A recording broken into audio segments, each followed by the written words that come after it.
அரசு சாராய கடை நடத்துது, வேளாண்மை செய்யக்கூடாதா? கொடுமையா இருக்கு. அதெல்லாம் சிரிக்கிறா, என்ன இப்படி ஒரு பேசுறா அப்படின்னு. ஏய், ஒரு நாள் உலகம் என்ற சோத்துக்கு கையேந்திர நிலைமை நான் உருவாக்குறேன். நான் ஒன்னாப்பு சேர்ப்பேன் 6 வயசுல. தென்கொரியா வந்து நம்பர் 1 இருக்கு பாருங்க கல்வியில. 8 வயசுல தான் ஒன்னாப்பு சேர்க்குது, 8 வயசுல. ஆனா இங்க வயிற்றுல இருக்கும்போதே யூகேஜி எல்கேஜிக்கு போய் அப்ளிகேஷனை போட்டு ஏதோ ஒவ்வொரு தடவையும் போடுறீங்க, மாற்றி மாற்றி போட்டு பார்க்குறீங்க. ரெட்டை இலக்கி உதயசூரியனுக்கு ஒரு தடவை இந்த 2 கரும்போட கை கட்டி நிற்கிறாரு பாருங்க. அவர் கம்மம்புள்ள வச்சுருக்கலாம், ஒரு கேர் வைக்கிறத கூட வச்சுருக்கலாம். ஏன் கரும்பை வச்சுருக்காங்க? கரும்பு ஆலையில் கொடுத்து உடம்ப கசக்கி பிழிஞ்சாலும் இனிப்பான அந்த நீரை தருவது, சர்க்கரை தருவது போல உங்கள் பிள்ளைகள் நாங்கள் எங்களை வருத்தி கொண்டாவது நாட்டுக்கும் மக்களுக்கும் பாடுபடுவோம் என்பதை உணர்த்துவதற்குத்தான். ஊழல் லஞ்சத்தையெல்லாம் நம்ம ஒழிக்கலாம், அதெல்லாம் ஒரு பெரிய இது இல்லை. ஆனால் அதற்கு முன்னாடி நம் வளத்தை, நிலத்தை காப்பாற்றணும். அப்போ நீர்வள பெருக்கம், நீரை, அப்புறம் வேளாண்மையை நம்மளே செஞ்சிடறோம். அங்கே வயிறு, அதுக்கப்புறம் உயிர், மருத்துவம், ஆகச்சிறந்த மருத்துவத்தை கொடுக்குறோம் அங்கே. அதுக்கப்புறம் அறிவு, கல்வி, கல்வியை கொடுக்குறோம். கல்விக்கேற்ற வேலை, அதான் பயன். அறிவு, பயன், வளர்ச்சி. நிலமும் வளமும் சார்ந்த தொழிற்சாலைகள், வேலை வாய்ப்பு, வளர்ச்சி. எல்லாத்தையும் சரி செய்யணும். அதுக்கு நீங்க ஒன்னே ஒன்று செய்யணும், ஒரே ஒரு ஓட்ட விவசாயிக்கு போட்டு விடணும், அவ்வளவுதான். நம்மளால முடியாத ஒன்றும் இல்லை. மாற்றம் என்பது சொல் அல்ல, செயல். அது மண்ணில் புரட்சி வருவதற்கு முன்பு மக்களின் மனத்தில் புரட்சி வரணுங்கிறான். அதைத்தான் நாங்கள் உங்கள் பிள்ளைகள் செஞ்சுக்கிட்டு இருக்கோம்.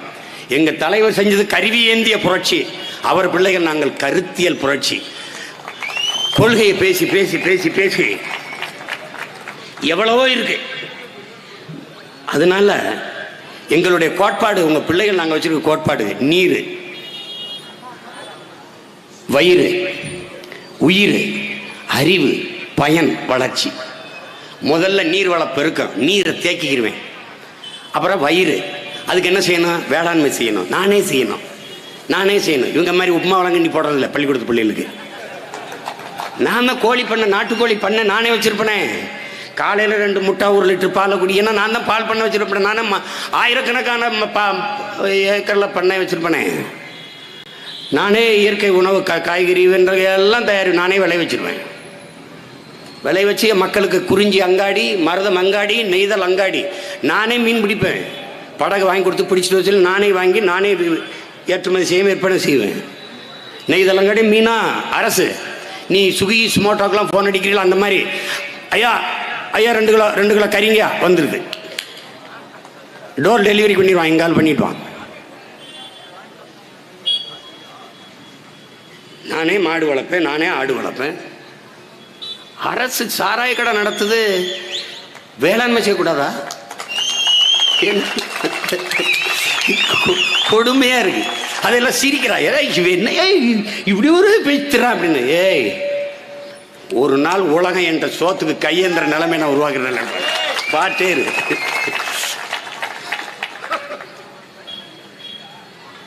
நான் தான் உனக்கு 10,000 சம்பளம் கொடுக்குறேன்னு வச்சுக்கோங்க, செலவு உனக்கு இருக்காது. அம்மாவுக்கு முடியலையா, 1 ரூபாயிலிருந்து 1 கோடி வரைக்கும் நான் செலவு பண்ணிடுறேன். அவள் தேசத்தின் தாய். பிள்ளையா நான் படிக்க வைக்கிறியா? என்ன படிக்கணும்னு நினைக்கிறத படிக்க வைக்கிறேன், படிக்க வைக்கிறேன். பெற்றுக் கொடுங்கள் பிள்ளைகளை. அவர்கள் உங்கள் வீட்டின் செல்வங்கள் அல்ல, நாட்டின் செல்வங்கள். நாங்கள் கற்றுக் கொடுக்கிறோம், மற்றும் படிக்க வைக்கிறேன். என்ன படிக்க பிடிக்குது கேட்பேன். அரும்பு, மொட்டு, மலர்னு 3 வகுப்பு வைப்பேன். அதில் பிள்ளை படிக்கிறது, ஆசிரியர் படிக்கணும், பெற்றோர்கள் படிக்கணும். நான் ஒன்னாப்பு சேர்ப்பேன் 6 வயசுல. தென்கொரியா வந்து நம்பர் 1 இருக்கு பாருங்க கல்வியில. 8 வயசுல தான் ஒன்னாப்பு சேர்க்குது, 8 வயசுல. ஆனா இங்க வயிற்றுல இருக்கும்போதே யூகேஜி எல்கேஜிக்கு போய் அப்ளிகேஷனை போட்டு. எங்க ஐயா பெரியார்தாசன் ஒரு மொட்டை மாடி கிடைக்க விட மாட்டான், உடனே ஒரு நர்சரியை போட்டுறான். பள்ளிக்கூடத்தை பற்றி ஒரு கூரையை கட்டி பிள்ளைகளை கொண்டு சேர்த்து விட்டுறான். அது சின்ன குழந்தைய துருதுருன்னு எதையாவது பேசிட்டு இருக்கும்ல. அப்போ டீச்சரு சைலன்ஸ்,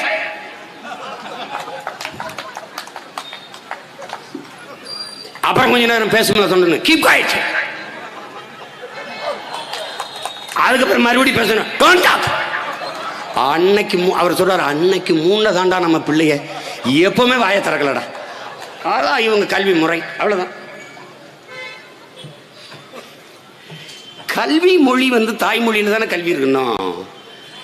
நீ உன்னை மறந்து உறங்கும் போது உனக்கு கனவு எந்த மொழியில வருதோ அந்த மொழியில தானே கல்வி மொழியா இருக்கணும். அதானே சிந்தனை மொழி. ஒருவேளை உனக்கு ஆங்கிலத்தில் வந்தானே நீ ஆள் இல்லை, இனம் மாறிட்டான்னு அர்த்தம், சோரம் போயிட்டான்னு அர்த்தம். உலகத்துல இல்ல இல்ல தாய்மொழியில கல்வி கற்றவன் எல்லாருமே படைக்கிறான். உலகத்தில் எல்லா நாடுகளும் படைக்கும். Made in China, made in Japan, made in Singapore, made in Russia.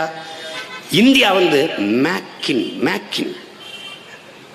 இங்க மேக் பண்ணுங்க. இது என்ன மாதிரி பொருளாதார கொள்கை நினைக்கிறீங்க? வாடகை தாய்முறை. கற்பப்பை என்னது, ஆனா குழந்தை என்னது இல்லை. வாடகைக்கு தாய்மார்கள் விட்டுருவாங்க. அது குழந்தை பிறந்தாலும் குழந்தைய எடுத்துட்டு போயிடுவாங்க. அது மாதிரி இங்கே தயாரிப்பான், ஆனா நம்மதில்ல, அவன் தயாரிச்சு எடுத்துட்டு போயிடுவான். அதான் மேக்கின். மற்றதெல்லாம் மேடின், இது மேக்கின். அப்ப இந்த பொருளாதார கொள்கை ஆபத்தானது.